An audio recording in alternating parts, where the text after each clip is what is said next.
The Grant Ranch stretched for miles beneath the wide Montana sky, its fields golden and its fences strong, but its master, Elias Grant, felt a loneliness deeper than the open plains. At 32, Elias was a man built of hard work and silence. His hands were scarred from years of labor, his jaw forever shadowed with stubble, and his temper quick to flare when anyone dared meddle in his life. Yet his mother, Margaret Grant, had never been one to take no for an answer. For months, she had watched her son bury himself in work, tending cattle, mending fences, and sleeping in the barn more often than his bed. His laughter had died the same day his father did, leaving him with a sense of duty so heavy it kept him from ever dreaming of companionship. Margaret worried that the Grant name, and Elias's spirit, would fade if he didn't find someone to soften the sharp edges of his solitude. So she wrote a letter. In that letter, she reached out to her old friend, Mrs. Whitmore, a widow from back east whose daughter, Clara, had recently lost her father and their fortune to bad investments. Margaret's offer was simple, an arranged marriage between Elias and Clara, a match built not on love, but on necessity. The Whitmores had refinement and gentleness. The Grants had land and stability. It was, as the older women believed, a fair trade. Elias was furious when he found out. "You went behind my back?" he snapped, slamming his hat on the table. "I don't need a wife, Ma. Least of all some pampered city girl who's never seen dirt under her nails." Margaret only smiled, her wrinkled face calm. "You need someone to remind you that life ain't just chores and cattle. That heart of yours still beats whether you like it or not." When the letter came back with Clara's acceptance, Elias could hardly believe it. He imagined her, a fragile, spoiled creature who thought ranch life would be some romantic adventure. He swore to himself he wouldn't make it easy for her. If she wanted to come west, she'd see just how unforgiving the land and he could be. Meanwhile, in a quiet parlor hundreds of miles away, Clara Whitmore folded her last silk dress into a trunk and looked around her childhood home one final time.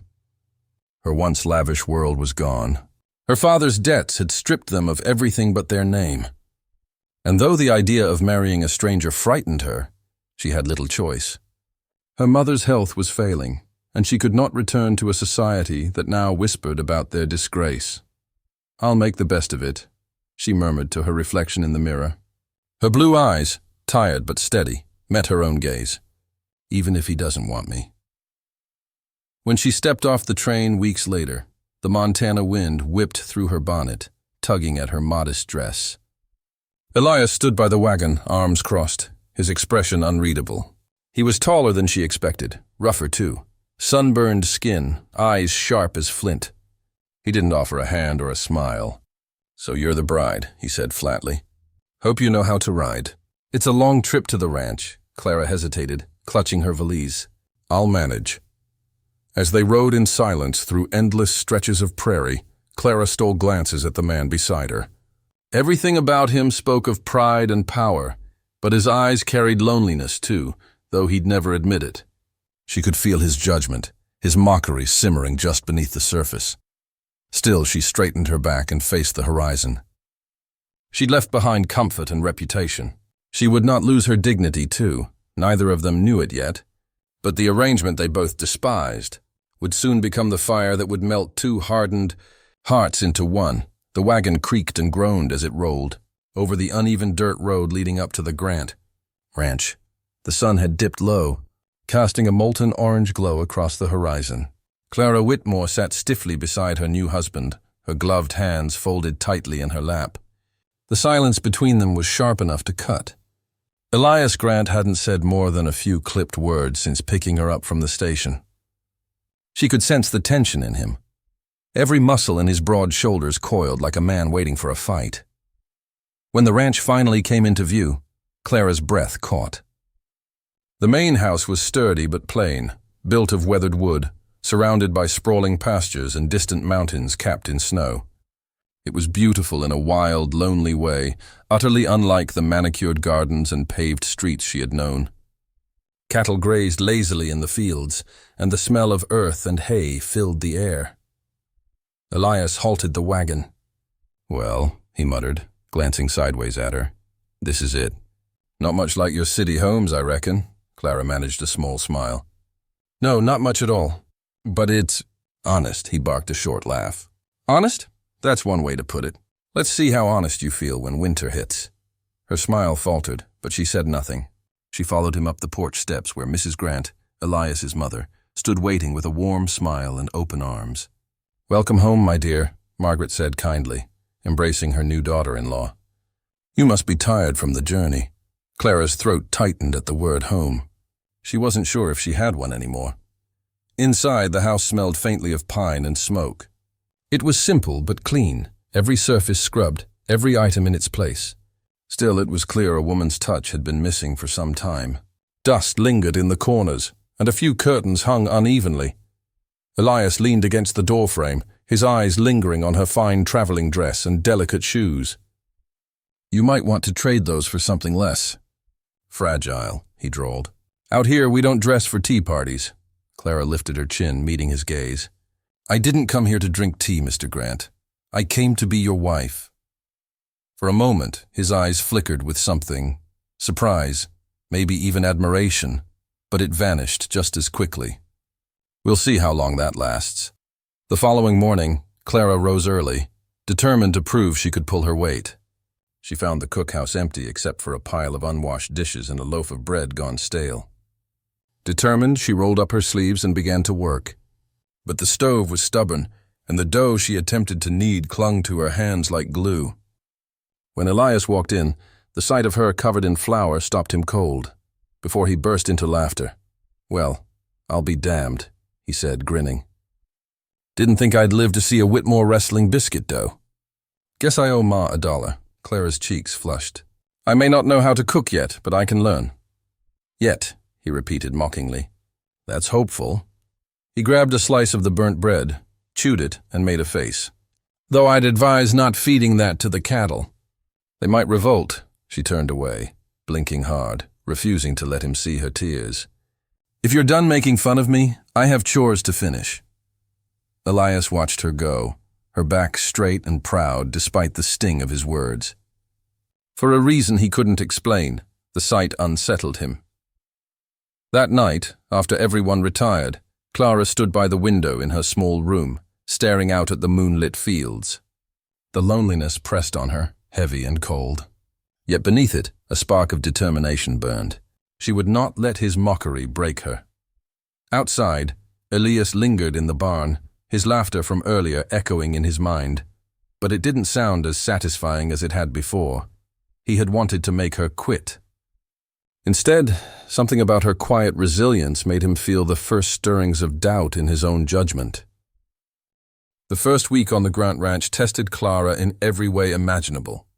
The mornings came before dawn, with the rooster's crow echoing across the plains and frost clinging to the windows. She rose before the ranch hands, determined to prove her worth, though her body ached from strange new labors.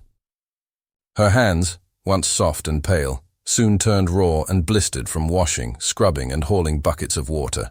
Still, she pressed on. Elias watched her from afar, half expecting her to give up. He'd seen plenty of people come to the ranch with good intentions, only to crumble when the land demanded more than they could give. He told himself he didn't care what she did. She was his wife in name only, brought here to appease his mother. Yet something about Clara's quiet persistence unsettled him. Every time he saw her in that faded dress, kneeling by the chicken coop or struggling to carry a pail of milk twice her size, something tightened in his chest. But instead of admitting it, he covered it with sarcasm. "You're supposed to milk the cow, not let her kick you," he said one morning. Leaning against the fence post with a smirk, Clara wiped the dust from her cheek, her braid half undone. "I'll get the hang of it," she replied, her voice calm but strained. "You sure about that? You're shaking like a leaf." "Then I'll keep shaking until I stop." He didn't have an answer for that. Instead, he tipped his hat and walked off, pretending he hadn't noticed the stubborn glint in her eyes. Despite his taunts, Clara found comfort in small victories. The first time she managed to light the stove without filling the kitchen with smoke, she allowed herself a quiet smile. When she successfully rode one of the gentler mares across the pasture, the ranch hands applauded. She laughed softly for the first time since her arrival, unaware that Elias had been watching from the corral. He turned away quickly, pretending not to notice the sound that warmed the air more than sunlight. But her efforts often ended in frustration. The ranch hands were polite but distant, unsure how to treat their boss's arranged bride. The women in town looked at her with pity when she came in for supplies, whispering about how long she'd last before running back east. The only true kindness she received came from Margaret Grant, who treated her like a daughter and often reminded her to eat, rest, and not take Elias's moods to heart. "Men like my boy are hard-headed," Margaret said one evening as they shelled peas together. "He don't mean half the things he says. Trouble is, he don't know how to say what he does mean." Clara smiled faintly. "And what is it he means, you think?" Margaret chuckled. "That he's scared, dear. You frighten him more than any thunderstorm ever could." Clara didn't believe it. Elias seemed incapable of fear, only scorn. That night, she accidentally burned the stew she had been cooking. The smell filled the kitchen just as Elias walked in. He raised an eyebrow, his lips curling into that familiar smirk. "Smells like you're trying to smoke us out," he teased. "Maybe that's your plan, to burn down the place and escape." Her throat tightened, but she forced a small laugh. "Next time I'll make something you actually like. Don't bother," he said, shrugging. "You're not here to impress me." When he left, the fragile strength she'd been clinging to finally cracked. She stepped outside into the cool night air and walked toward the barn, her skirts brushing the grass. There, among the scent of hay and horses, she let the tears fall silently. "I won't give up," she whispered to the darkness. "No matter what he says, I'll make this life my own." Above her, the stars shimmered faintly, distant yet constant, just like her resolve. And though Elias slept soundly in the house that night, something deep inside him stirred, an unease he couldn't explain. The woman he thought too soft for the ranch was proving stronger than anyone he'd ever known. The storm rolled in without warning, dark clouds tumbling across the Montana sky, swallowing the sun and whipping the prairie into chaos. The wind howled like a living thing, rattling windows and sending dust spiraling through the air. Clara stood by the porch, clutching her shawl around her shoulders, as Elias shouted orders to the ranch hands. "Get the cattle in the lower pen," he bellowed, rain pelting his hat. "Move fast before the wind spooks them." Clara watched, heart pounding. She wanted to help, but she didn't know how. Her place, Elias had told her, was in the house. Yet as lightning split the sky and thunder shook the ground, she saw one of the ranch hands, young Tommy, get thrown from his horse, his leg twisting unnaturally as he hit the mud. Without thinking, Clara ran into the storm. "Clara!" Elias roared, but she didn't stop. Her skirts tangled around her legs, the rain blinding her, but she reached Tommy and dropped to her knees beside him. "Don't move," she shouted over the storm. "You've hurt your leg," Tommy grimaced. "I can't get up." Elias arrived seconds later, drenched and furious. "What in God's name are you doing out here?" "Helping," she said, her voice trembling but resolute. "He needs splinting before that leg swells." Elias hesitated. The mud clung to her dress, her hair plastered to her face, but her eyes were steady, focused. He'd never seen her like this. She tore a strip of fabric from her petticoat and began wrapping Tommy's leg, her hand surprisingly sure.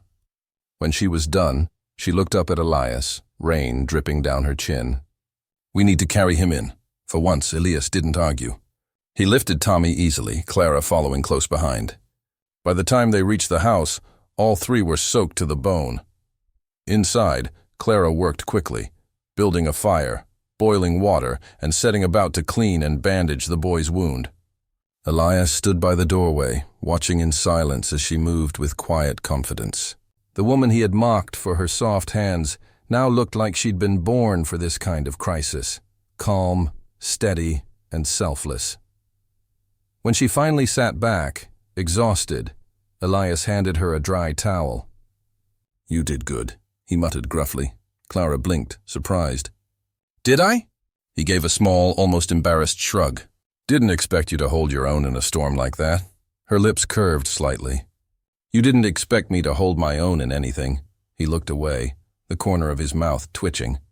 Maybe I didn't. The storm raged through the night, forcing everyone to stay inside. By lantern light, the ranch hands played cards while Clara tended the fire. Elias found himself watching her again, though he pretended to focus on his cup of coffee. There was something about the way she smiled at the men's jokes, the way she offered blankets and comfort without expecting anything in return. It softened the air around her, and for the first time in years, Elias felt something stir in his chest besides irritation. Later, when most had gone to sleep, he found her sitting by the hearth, mending a torn shirt. The flickering fire painted her face in gold and shadow. He hesitated in the doorway before speaking. "You don't have to do all that tonight. You've done enough." She looked up, a gentle weariness in her eyes. "I can't sleep during storms," she said softly. "Too much noise in my head." He nodded, stepping closer. For a long moment, neither spoke. The rain hammered the roof above them, but the silence between them wasn't cold anymore. It was easy. When she finally drifted off, still sitting in the chair, the needle slipping from her fingers, Elias found himself smiling, an expression that felt foreign on his face. He took the mended shirt from her lap, folded it carefully, and draped a blanket over her shoulders. "Guess I was wrong about you, Princess," he whispered, his voice barely audible over the thunder. Outside, the storm began to ease, leaving the air clean and still. Inside, for the first time, the walls between them had begun to crack, not with anger or pride, but with something warmer, quieter, something dangerously close to affection. By mid-spring, the Grant Ranch had settled into a steady rhythm again. The grass was green, the cattle were strong, and for the first time since her arrival, Clara felt like she belonged. She rose early, helped cook breakfast for the ranch hands, and even managed the ledgers under Margaret's guidance. Her laughter began to ring through the house, a sound Elias found himself listening for without meaning to. But not everyone saw her progress kindly. Word had spread in town about the arranged bride. Elias had taken in. Pine Hollow was small, and gossip traveled faster than the river current. Some said Clara had tricked Elias into marriage for his land. Others claimed she was too fine for him, a society lady playing ranch wife until something better came along. When Clara rode into town one Saturday to pick up supplies, she felt the whispers before she heard them. Women at the general store glanced at her with tight smiles, their murmurs following her every step. Even Mrs. Holbrook, the shopkeeper's wife who had once been kind, greeted her coolly. "How are you managing out there, Mrs. Grant?" she asked, her tone sweet as syrup but sharp as glass. "Ranch life must be quite the adjustment for a woman like you." Clara smiled politely. "It is hard work, yes, but rewarding." "The land is beautiful," Mrs. Holbrook's lips twitched. "Well, I suppose we'll see how long you last. The Grants have a reputation for being stubborn. You'll need more than manners to keep up." A few people chuckled quietly. Clara's face warmed, but she kept her composure, paid for her goods, and left without another word. Outside, she blinked away the sting of tears. Unbeknownst to her, Elias had ridden into town as well, arriving just in time to overhear the tail end of the gossip. Two men were leaning against the hitching post, snickering. "Reckon that new wife of his don't last another month," one said. "She ain't cut out for dust and dung," the other spat into the dirt. "She's got pretty hands, though. Maybe that's why he keeps her around." Elias's jaw clenched. The next thing they knew, he was in front of them, his voice like thunder. "Say that again." The first man raised his hands. "Now, Eli, don't go taking it personal. Everyone's just talking. Ain't no harm." The words hadn't finished leaving his mouth before Elias's fist connected with his jaw. The man hit the ground hard, the crowd gasping as blood spattered across the dust. Elias loomed over him, his voice low and deadly. "You ever speak my wife's name again, I'll finish what I started." He turned, chest heaving, and found Clara standing across the street, groceries forgotten at her feet. Her eyes were wide with shock, and something else he couldn't name. For a long, frozen moment, neither spoke. Then, without a word, Elias picked up her basket and handed it to her. "Let's go home." The ride back was silent. Clara's heart pounded, not from fear but confusion. Elias had been cold, mocking, and proud since the day they met. Yet what she'd seen in his eyes back there wasn't cruelty. It was anger, righteous, protective anger, When they reached the ranch, she finally broke the silence.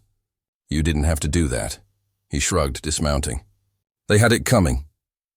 They were just words. He met her gaze, his eyes dark with something fierce. "Not when they're about you." Her breath caught, the air between them thick with unspoken meaning. She wanted to thank him, but the words tangled on her tongue. He tipped his hat and strode off toward the barn, leaving her standing there with her heart pounding like a trapped bird. That night, as she lay awake, listening to the crickets outside her window, Clara replayed the moment over and over. The way he'd looked at her, not with disdain, but with fire. And in the quiet dark, she realized the truth that scared her most. Elias Grant might still mock her, still push her away, but beneath all that pride, he cared. He just didn't know how to show it. After that day in town, something subtle but undeniable shifted between Elias and Clara.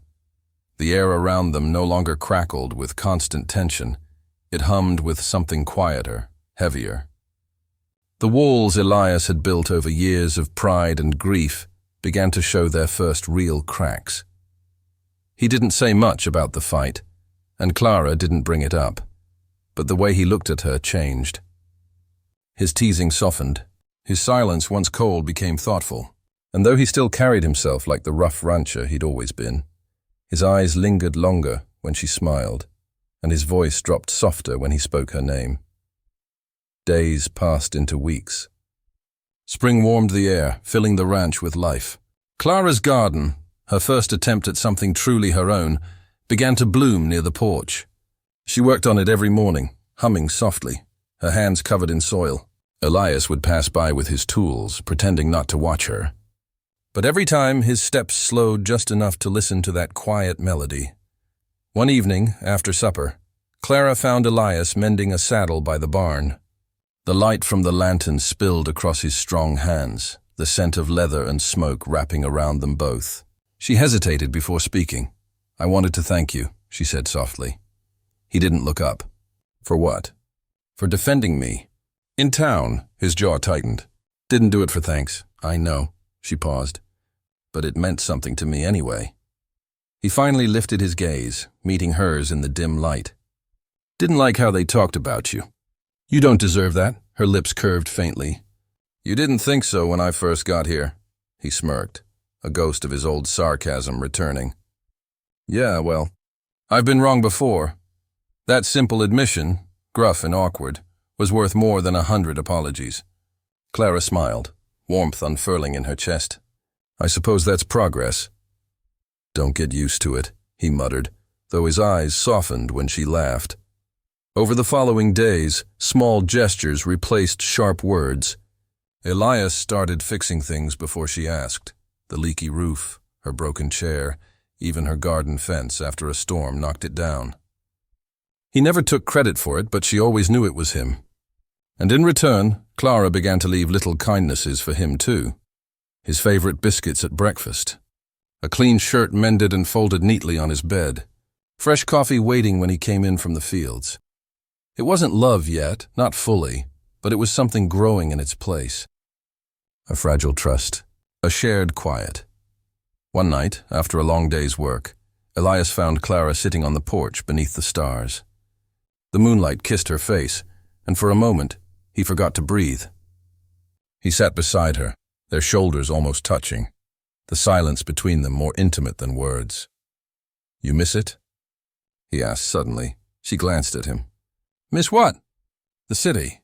"Fancy bulls, polished men, soft hands." Clara smiled faintly. "I thought I would. But I don't. That world never felt like mine. Here." She gestured to the fields, the house, the sky. "I feel like I'm becoming someone real." Elias's chest tightened. "You were always real, Clara." Their eyes met, the distance between them shrinking, heavy with everything neither dared say. He wanted to tell her that she'd changed him, that her patience had done what anger and time never could. But the words caught in his throat. Clara's breath trembled, her heart pounding loud enough for her to hear. "Elias," she whispered, but before she could finish, he stood abruptly, tipping his hat low. "Best get some rest," he muttered, voice rough. "Long day tomorrow." She watched him walk away, his silhouette fading into the dark, her chest aching with unspoken emotion.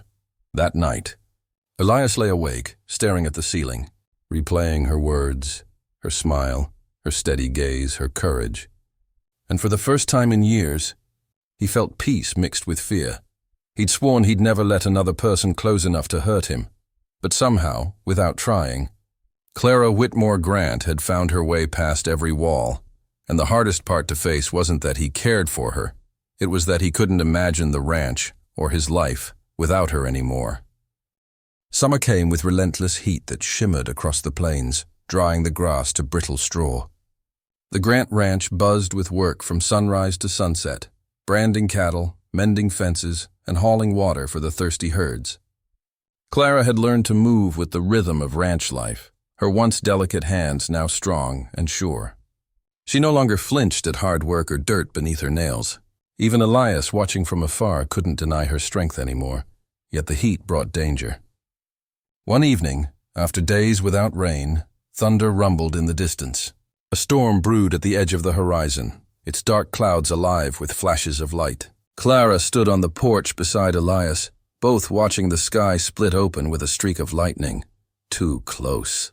Elias muttered, "If that hits dry brush, we'll have fire." He barked orders, sending the ranch hands to check the fences and keep watch. Clara helped Margaret pack important papers and valuables just in case. But despite their caution, fate was faster. Before dawn, the acrid scent of smoke drifted through the air. Elias burst into the kitchen, his face grim. "It's the north barn," he said. "Lightning must have hit it last night." Clara's heart lurched. "The horses! They're still inside!" shouted one of the ranch hands, racing past the porch. Without thinking, Clara ran after them. The fire had already taken hold, flames leaping from the roof, sparks dancing wildly in the wind. The air was thick with heat and smoke. "Clara!" Elias roared, catching sight of her through the haze. "Stay back!" But she didn't listen. Through the barn's open door, she could hear the panicked cries of the horses, one voice shrill above the rest, the foal she'd helped deliver weeks ago. It was trapped in the far stall, kicking helplessly against the gate. Covering her mouth with her shawl, Clara pushed inside. The world was chaos, roaring fire, burning hay, terrified animals thrashing in their stalls. She fumbled with the latch, her hands trembling as smoke clawed at her lungs. "It's okay, little one," she whispered hoarsely. "I've got you." The gate finally gave way, and the foal bolted free, nearly knocking her down. Clara stumbled backward, coughing violently, the smoke blinding her. Then a strong arm wrapped around her waist, dragging her into the cool air outside. Elias. His face was blackened with soot, his eyes wild with fear. "Are you out of your damn mind?" he shouted, shaking her gently. "You could have died in there." She gasped for breath, her voice barely a whisper. "The foal. I couldn't just leave it." Elias looked back at the barn, the flames devouring everything, and then at her, trembling and coughing in his arms. Something inside him broke wide open. He pulled her close, his voice raw. "Don't you ever do that again. You hear me? I can't—" He stopped himself, his throat tight. "I can't lose you, Clara." Her wide, tear-filled eyes met his. "You mean that?" He nodded, his hand cupping her soot-streaked cheek. "You're the strongest, most stubborn woman I've ever met. You've changed this place, changed me." His voice faltered, thick with emotion. "I mocked you because I was afraid. But God help me, Clara, She shook her head weakly, cutting him off. "Don't say it because of this. You're scared right now. You don't have to—" But he did. He kissed her forehead, trembling, whispering against her skin. "It's not fear. It's truth." The fire raged until dawn, leaving nothing of the barn but ashes. The ranch hands worked tirelessly to save what they could, but Elias refused to leave Clara's side. He tended her burns, cleaned her cuts, and sat beside her through the night. When she finally opened her eyes the next morning, he was still there, exhaustion etched into his face. "I should have listened," she murmured weakly. He smiled faintly. "You're just as hard-headed as me." She managed a laugh, soft but real. "Then maybe we deserve each other." For the first time, Elias didn't fight it. He only took her hand, rough, scarred, and perfect in his, and held it like it was something sacred. The fire had stolen much from the ranch that night, but it had also burned away what pride and distance remained between them. In its place, something stronger began to take root, something that no storm could ever destroy. The days following the fire were heavy with smoke and silence. The north barn lay in blackened ruin, a skeleton of charred beams and ash. Though no lives were lost, the damage was immense. Elias threw himself into rebuilding, his body working harder than ever, but his eyes, once sharp and sure, now carried a deep weariness. Clara, though recovering, felt a growing distance between them. Elias had confessed his feelings in the heat of fear and desperation, but since the fire, he'd spoken little of it. He was kind, even gentle at times, but guarded again, as if afraid to step beyond the walls he'd momentarily let fall. Each morning, she'd find him already gone to the fields. Each night he'd return late, covered in soot and sweat, offering only a few words before collapsing into bed. She tried to tell herself he was simply tired, but the silence between them stretched wider with each passing day. One evening, as the sky blushed with sunset, Clara sat with Margaret on the porch, sewing in the fading light. "He doesn't speak to me anymore," she admitted softly. "Not truly," Margaret sighed, her old eyes kind but sad. "My boy's heart ain't learned how to rest easy with love. He spent too long fighting the world, and himself." Clara looked down at her needlework. "I don't want to be another burden for him to carry." "You're not a burden," Margaret said firmly. "You're the reason he's changing, even if he don't see it yet." But Clara wasn't sure she believed that anymore. She couldn't live as a ghost in his home, waiting for words he seemed unwilling to speak. The thought of leaving filled her with dread, yet staying without love hurt worse. That night, she packed her few belongings into a small trunk, the same one she'd brought from the city. When Elias returned, he found her standing by the door, her shawl draped over her shoulders. "Where are you going?" he asked, voice rough with fatigue. "To town," she said quietly.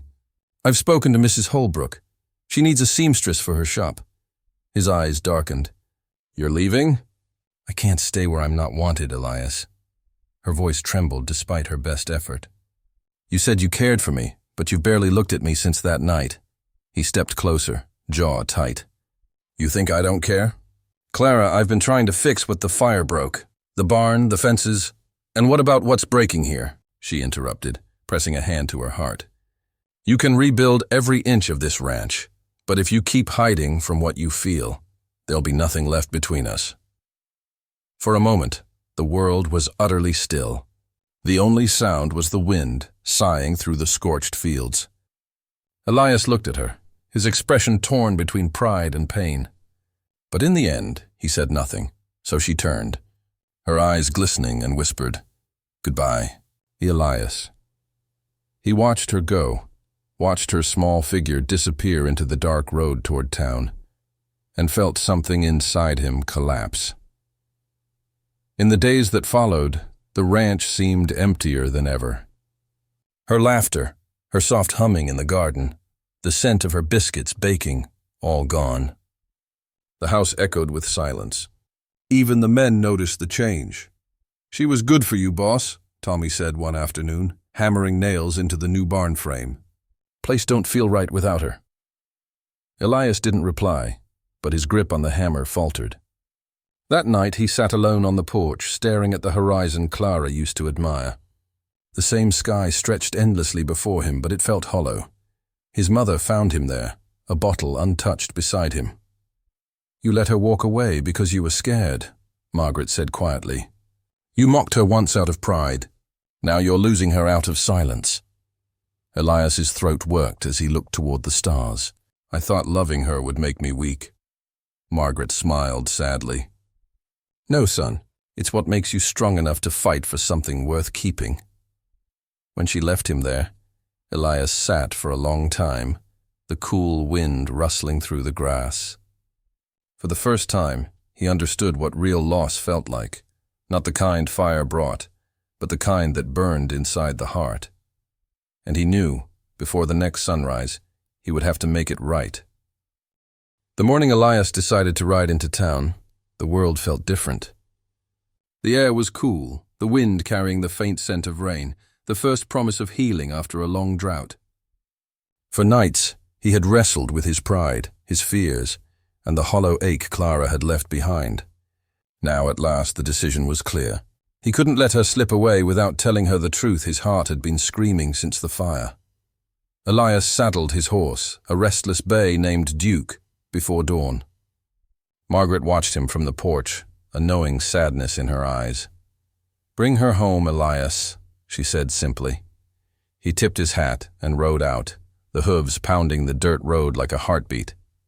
The distance to town felt longer than ever. Every fence post, every bend in the road carried memories. Clara laughing as she gathered wildflowers. Clara scolding him when he forgot to eat. Clara's soft smile when she'd stood beside him watching the sunset. By the time he reached the little town of Sagebrush, the streets were stirring awake. The smell of bread drifted from the bakery, and the sound of wagon wheels filled the air. He tied up his horse and made his way to Holbrook's dress shop. His pulse quick and uneven. Through the window he saw her. Clara stood by the counter, her hair braided neatly, her hands busy folding fabric. The sunlight framed her face, soft and calm, though her eyes carried a quiet sadness. She looked different, stronger somehow, but still heartbreakingly beautiful. Elias hesitated at the door, his hand hovering over the handle. What if she turned him away? What if she'd already decided she was better off without him? But then she looked up and their eyes met. For a moment the whole world stilled. "Elias?" She breathed, stepping back as the doorbell chimed. He removed his hat, his voice rough. "Didn't reckon I'd see you working behind a counter." Clara crossed her arms, trying to hide the way her hands trembled. "It's honest work. Mrs. Holbrook has been kind." "I don't doubt it," he said, taking a step closer. "But it ain't where you belong." She frowned slightly. "And where do I belong, Elias? Back at your ranch, waiting for words you won't say?" He swallowed hard. "No, back home, because that's what it's become, Clara. You made it one." Her lips parted, but no words came. He continued, his voice thick with emotion. "I thought I could build a life out of land and fences. But after you left, the place felt hollow. You didn't just mend what was broken around me. You fixed something in me I didn't even know was busted." Clara blinked back tears, her heart hammering. "You never said anything after the fire." "You shut me out. I know," he said, guilt heavy in his tone. "I was scared. You've seen every part of me, the temper, the pride, the mess. And I thought if I kept you close, I'd lose control. But when you walked away, I realized I'd already lost the one thing that mattered." Silence hung between them. Mrs. Holbrook, sensing the moment, quietly slipped into the back room. Elias reached into his coat pocket and pulled out something small, a silver locket, its edges scorched but intact. "Found this in the ashes of the barn. Figured it must have fallen from your trunk that night." He placed it gently on the counter.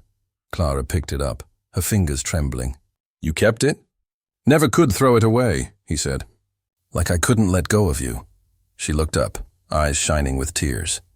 "And what happens if I come back, Elias? What happens when we fight again? When things get hard?" He smiled faintly, the first real smile she'd seen in weeks. "Then we fight side by side. I don't want a woman who agrees with me. I want the one who challenges me to be better." Clara's breath caught. For the first time, she saw in his eyes not pride, not pity, but love, steady and raw. Slowly, she reached across the counter, her hand finding his. "I wasn't sure you'd ever say it." He stepped closer, voice low. "Then let me make it clear. I love you, Clara, and I'll spend every damn day proving it if you'll let me." Her tears fell freely now, but her smile was radiant. "Then I guess it's time to go home." As they walked out into the morning sun, hand in hand, the wind carried the scent of rain across the fields, the promise of renewal.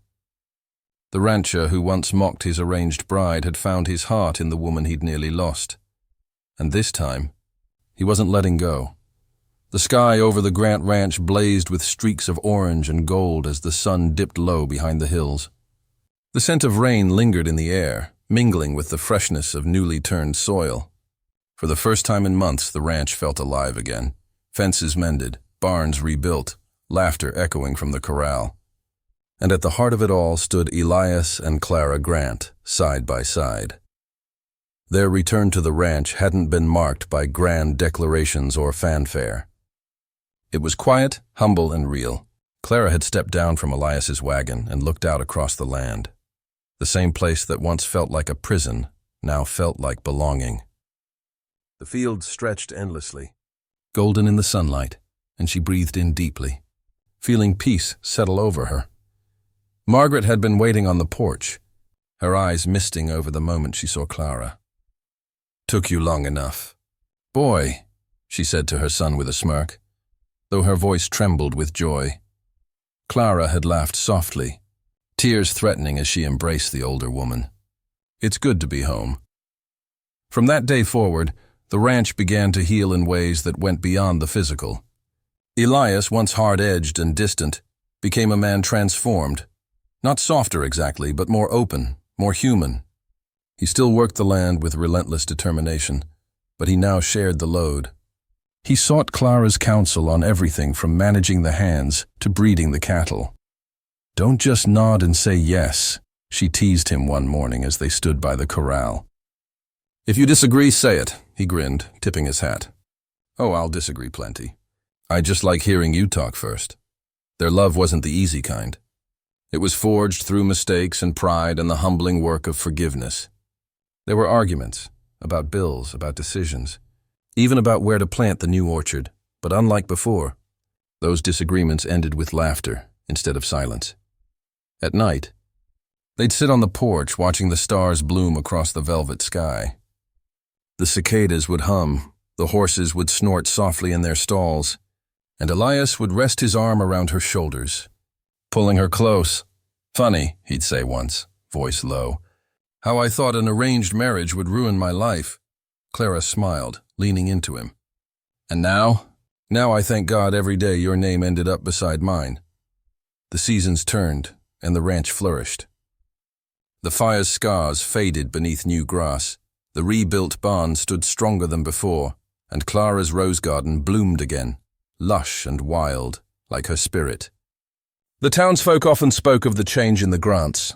They said the rancher who once scowled through Sunday service now smiled when his wife walked by. One autumn evening, as the sky turned purple and gold, Clara stood in the garden trimming blooms for Margaret's table. Elias came up behind her, wrapping his arms around her waist. "Got something to show you," he murmured. She turned, curious. He took her hand and led her toward the new barn. Inside, the scent of hay and wood filled the air. And there, against the far wall, hung a framed sign burned neatly into cedar. "The Grant Homestead, built on faith and fire." Clara traced the words with her fingertips, her throat tightening. "You made this?" He nodded. "For us. For what we've been through." She smiled through tears. "It's perfect." Elias cupped her face, brushing his thumb across her cheek. "You saved me, Clara. I don't just mean the night of the fire. I mean every day after. You taught me what love really is. Not something that just happens, but something we build and rebuild. Together." Her eyes shimmered as she whispered, "Then let's keep building." He kissed her then, slow, deep, certain. The kind of kiss that carried every promise neither had been able to speak before. Outside, the first raindrops began to fall, soft and cleansing. They stepped out into it, laughing like children, letting the rain soak them through. The land around them shimmered with new life, the air electric with renewal. The rancher who once mocked his bride had learned the hardest and truest lesson of all, that love, like the land, must be worked for, nurtured, and sometimes fought through fire to be made whole. And as they stood together in the rain, Elias whispered against her hair, "You were everything I needed, even before I knew I needed you." Clara smiled, resting her head against his chest. "And now you'll never forget it." He chuckled, holding her closer. "Not a chance." The storm passed, leaving the world washed clean, and the ranch glowed beneath the evening sky, stronger, brighter, and full of promise, just like the love that had taken root there.